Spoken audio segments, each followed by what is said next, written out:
fédérations syndicales du département des Hautes-Pyrénées, unies à nouveau, CFDT, CGC, CFE, CGC, CGT, FO, FSU, Solidaire et l'UNSA, ensemble nous condamnons l'absence de toute perspective de mesures générales d'augmentation des rémunérations dans la fonction publique.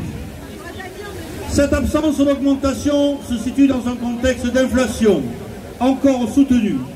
Il est urgent d'ouvrir sans délai des négociations pour améliorer les carrières, en particulier des petits salaires, et aussi de revaloriser le point d'indice.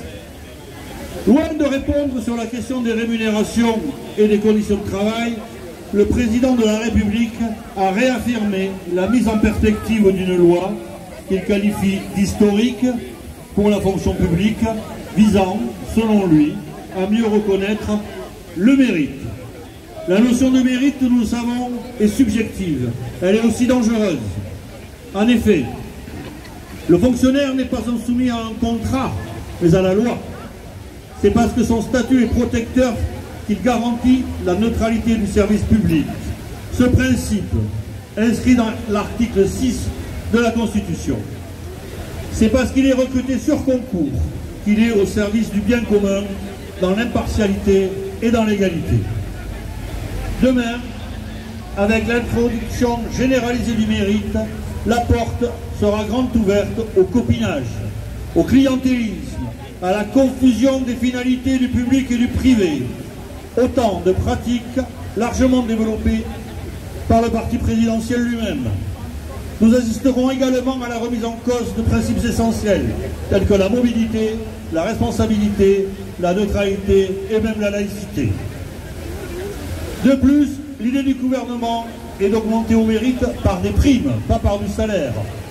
Or, celles-ci ne sont pas prises en compte dans le calcul des pensions de retraite et elles accroissent les inégalités de salaire entre les hommes et les femmes.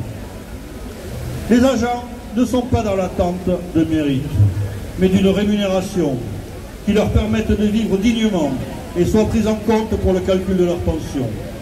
Le gouvernement, lui, vient d'amputer 10 milliards de son budget. Quel mépris! Alors que la santé, le système éducatif et l'ensemble de la fonction publique sont à genoux. Aujourd'hui, nous manifestons une première fois pour une augmentation du point d'indice qui doit être indexé sur l'inflation. Nous refusons cette politique de rémunération désastreuse que le gouvernement inflige au personnel de la fonction publique et qui ne reconnaît pas leur dignité, celle de leur travail, de leur métier, de leur mission. Nos organisations syndicales continueront de construire des mobilisations pour une fonction publique digne. Dans ce sens, elles vont se retrouver à Paris, à nouveau ensemble pour décider de la suite de l'action et je pense que nous serons amenés assez vite à nous retrouver. Aujourd'hui, nous vous remercions d'être si nombreux aujourd'hui et on continue. Et comme dit la chanson, on lâche rien.